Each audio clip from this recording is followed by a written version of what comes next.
That's how many times Leo unlocked his phone before he said one English sentence out loud.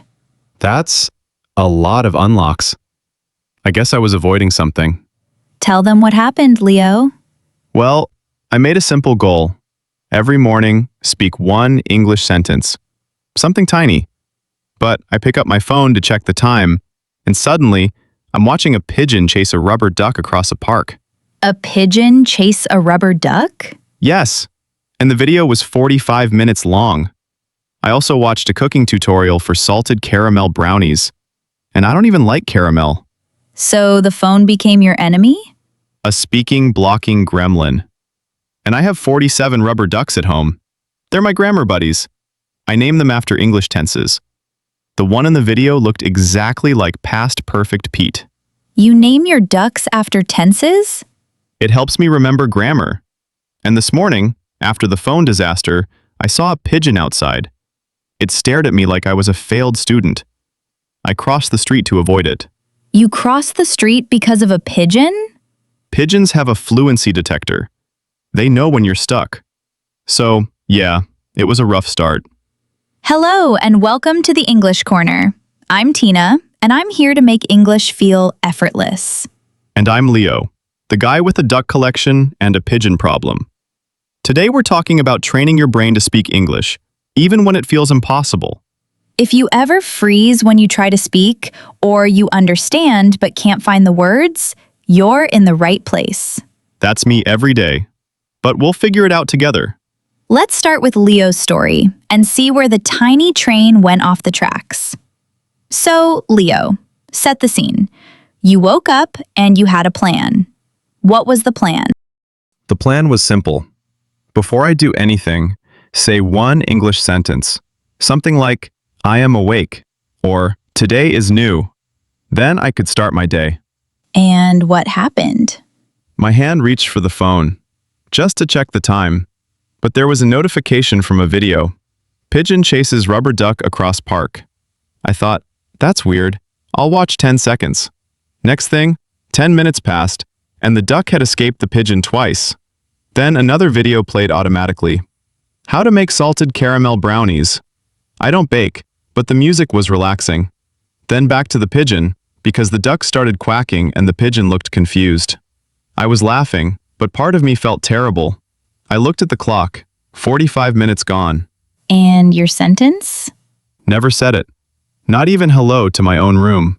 I felt like a failure. My ducks were watching me from the shelf, judging in silence. They judged you? Not really. They're plastic. But I felt like past perfect Pete was thinking, he had the perfect plan, but he didn't do it. And simple present Sam, he's my favorite. He just looked disappointed. And the pigeon outside? After the video, I opened the window and a pigeon was on the ledge. It stared right at me. I swear it cooed. Practice, Leo. So I closed the window and hid under the covers. So the plan crashed because of a phone, a duck video, and a judgmental pigeon. Basically, but it felt bigger. It felt like my brain didn't want to try. Leo, I want to give you a new idea.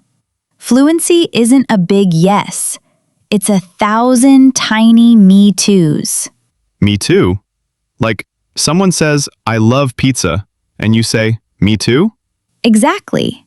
Every time you say a tiny English word, you're saying me too to the language. You're joining the conversation. A big yes feels like you need to give a speech. A me too feels like you're just adding a little opinion. So if I say I am, that's one me too? Yes. And I am tired is another. They're all votes for your English brain. Your brain doesn't need a loud yes. It needs 100 small me toos. That's actually helpful. My ducks would get it. Future continuous Fiona always says, you will be speaking. She's been saying me too all this time? In duck language, maybe. So think of your goal not as a big performance, but as collecting me toos. I can do that, even if it's just quack. Wait, is quack English? It's an English word for a duck sound. So, yes. But maybe start with hello. Okay, hello it is. But what if I forget and just press the phone? Then try again next time. It's okay. So no guilt, just hello again. Exactly. All right, I'll try. Now, let's build a real strategy. The 3-second rule. You pick up your phone, right? Before you unlock it, you have 3 seconds. In those 3 seconds, say one English word out loud. Just one? Like phone? Yes, or hello, today, morning.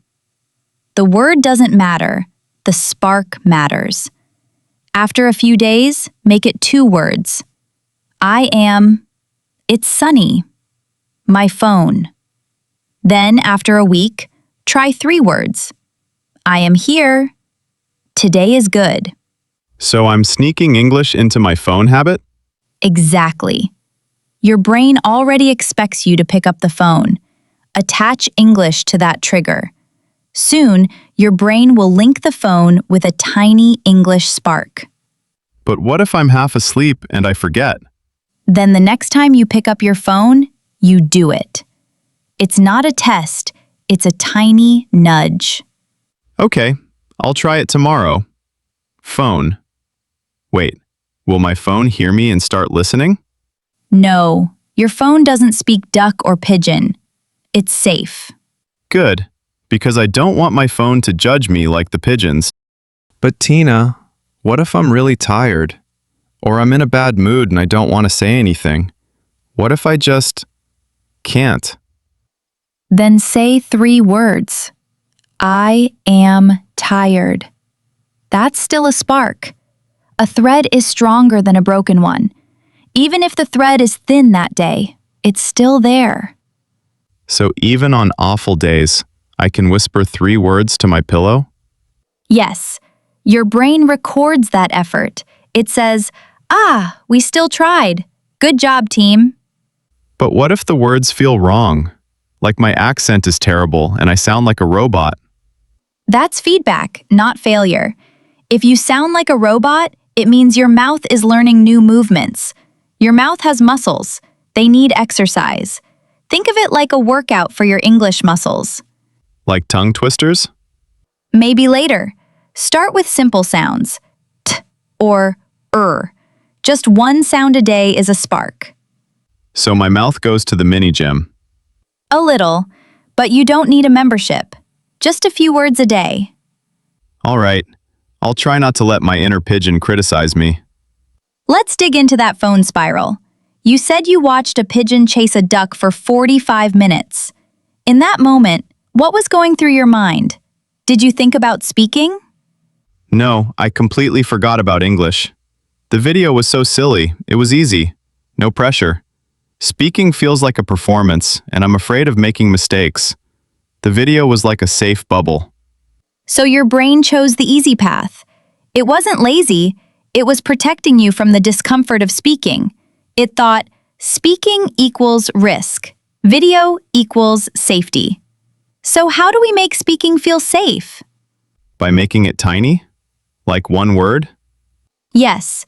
When something is small, your brain doesn't see a threat.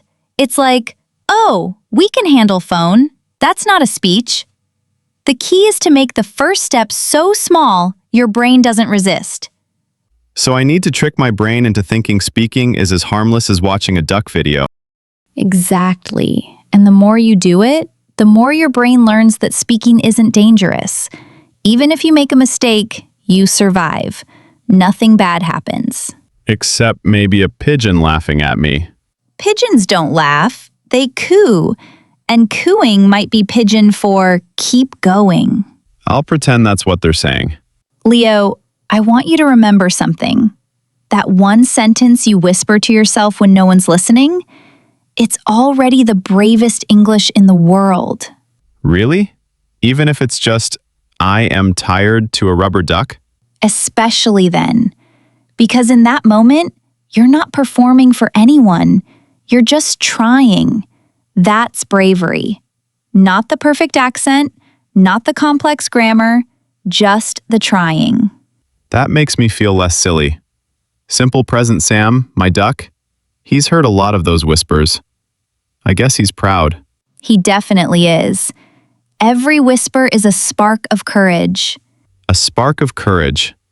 I like that. So even if I stumble, the spark is still there. Exactly. The spark doesn't go out because you made a mistake. It just waits for the next word. So the spark is patient. Very patient. Like a rubber duck. Then I'll trust my sparks, even the tiny ones. So let's make this real. I want you to choose a sentence buddy. Someone you can tell your one sentence to every day. It can be a person, a pet, or even one of your ducks. I have 47 to choose from. I'll pick simple present Sam. He's always been there for me. Perfect. Every day before you touch your phone, look at Sam and say one sentence. I am here. Or, today I try. Or, whatever feels right. But what if I forget one day? No judgment. You just start again. The thread continues, it just gets a little knot. And if you want, send me a voice note too. I'll be your backup buddy. You'd listen to me say, phone? I'd be honored. It's the bravest English, remember? Okay, I'll send you a voice note after I talk to Sam. But only if no pigeons are watching. Pigeons are not allowed in the voice note club. What about ducks? Ducks are welcome. Then Sam will listen to my voice note too. He's a good friend. Here's a phrase I want you to keep with you. Start where you are, not where you wish you were, even if it's just one sentence. So even if I've had a terrible week and said nothing, I can just say, I am here today, and that's enough? That's exactly enough. The spark doesn't ask about your past, it only cares about right now. That's a powerful line. I'll put it on a sticky note next to my duck shelf. Exactly. So every time you see it, you can come back. No guilt. I'll do that. It's like a fresh start button. That's a great way to put it. Then I'm never really starting over. I'm just starting again. Now let's imagine a listener named Maria. She has 2 kids, a full-time job, and almost no time. She wants to speak English, but she feels overwhelmed. Her brain is full of shoulds and guilt. What can Maria do? She can't even find 5 minutes. Maria can whisper one sentence while she brushes her teeth. 3 seconds. She can say, today is a good day. Or, while the coffee brews, she can say, I need coffee. She doesn't need extra time. She just attaches English to what she already does. So Maria is like a secret English agent, slipping sentences into her routine. Exactly. And she can involve her kids. Look, a bird. Or, let's eat. The kids might even learn with her. That sounds almost fun. My ducks are my kids, and I talk to them all the time. Maria could also tell her cat. The cat won't correct her grammar. Cats are less judgmental than pigeons. So Maria starts with one sentence. What's next? After a week of one sentence, she tries 2. I am happy. Work was busy. She builds from there. The key is consistency, not length. So Maria can be a fluent speaker of tiny sentences first. Yes, and tiny sentences are the foundation. They build the feeling of, I can speak. That feeling is gold. What if Maria does this for a month? Will she speak more? She'll have a foundation. Then she can add one sentence to her coffee break. Then 2. It's a ladder. So it grows slowly, but it does grow. Exactly. And one day, she might surprise herself with a full conversation. I bet she will. So, Leo, let's recap. We talked about the 3-second rule. Say one word before you unlock your phone. We talked about collecting me toos, tiny yeses instead of a big performance. We talked about having a sentence buddy, and we saw how Maria can weave English into her busy day. What are you going to try this week? I'm going to say one sentence to simple present Sam every morning before I touch my phone. And if I watch a duck video, I'll at least say duck first. That's the spirit. And listeners, maybe you can try the 3-second rule too. When your hand touches your phone, say hello. Then come tell us about it. Even if you have a bad day, just say the word. The thread is forgiving. And if a pigeon stares at you, tell yourself, I am learning, and that's okay. So we're all in this together, even Maria. Especially Maria. She's not alone. That's nice to hear. But Tina, what if I do this for a whole month and I still freeze when a real person talks to me? What if the tiny sentences don't help outside? That's a real fear. But here's the thing. Tiny sentences are building a bridge inside your brain. They're not the whole conversation, but they're the first plank. When you freeze later, you'll have a tiny voice that says, I can say sorry, can you repeat? That's a spark too. So even if I'm nervous, I can fall back on a tiny chunk? Yes.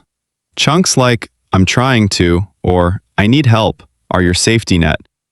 They give you a few seconds to breathe. I've been teaching my ducks those chunks, but they never respond. They're good listeners. The point is, the more you practice these tiny building blocks, the more automatic they become. In a real conversation, your brain will find them. All right, I'll trust the process.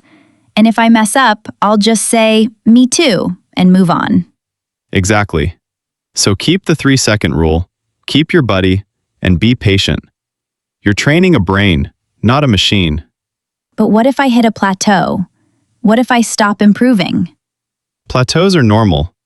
Your brain is consolidating. Keep sparking, even on plateaus. So I should just keep saying one sentence? Yes. The plateau is rest, not failure. Okay, I can do that, even on flat days. Good. Let's practice some of those chunks right now. I'll start a sentence, and you finish it. Ready? Ready. But my duck Sam is watching, so no pressure. He's proud already. Okay. I'm trying to. I'm trying to speak English every day. Good. It's not easy, but. It's not easy, but I am not alone. Beautiful. Now, I need to. I need to practice more, but I'm scared. Perfect. Every mistake is. Every mistake is feedback, not a failure. See? You're already using the words we talked about. Feedback. Practice. That's a conversation. That felt okay. It was just a few seconds. And that's how it works. You don't need a prepared speech, just a small start. Can we do one more? I want to thank my ducks for listening. And you, Tina. Aw, thank you. And I want to thank our listeners for trying. And the pigeons. Maybe they're actually nice. Maybe, but maybe not. We'll let them coo. This was fun. I feel like speaking already. See? A few minutes and your brain is sparking. Thanks, Tina. And thanks, ducks. You're welcome, Leo. Now, let's pull some of these words together. Leo, let's argue about some words. You keep using tiny and spark and brave. Do they have to go together? No, but they help each other.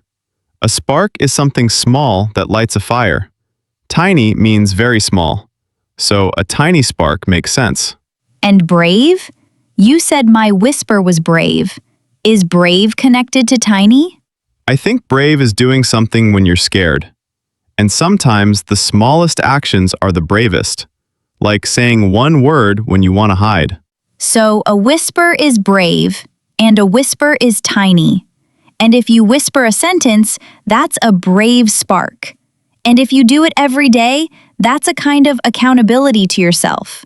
Accountability is when you promise to do something and you tell someone, like my promise to Sam. So all the words hold hands. A tiny spark, a brave whisper, and your accountability buddy. So learners, when you say your daily sentence, you're practicing all these words together. It's not just vocabulary, it's a habit of courage. It's like a circle of ducks. Wait, they do hold wings sometimes. A circle of ducks holding wings? That's an image. Accountability is like a circle. Everyone connected. So your daily sentence connects you to your buddy and to the language. Exactly. And to my ducks. Well said, Duckman. Now let's practice turning harsh thoughts into kinder ones. Leo, give me a harsh sentence a learner might think.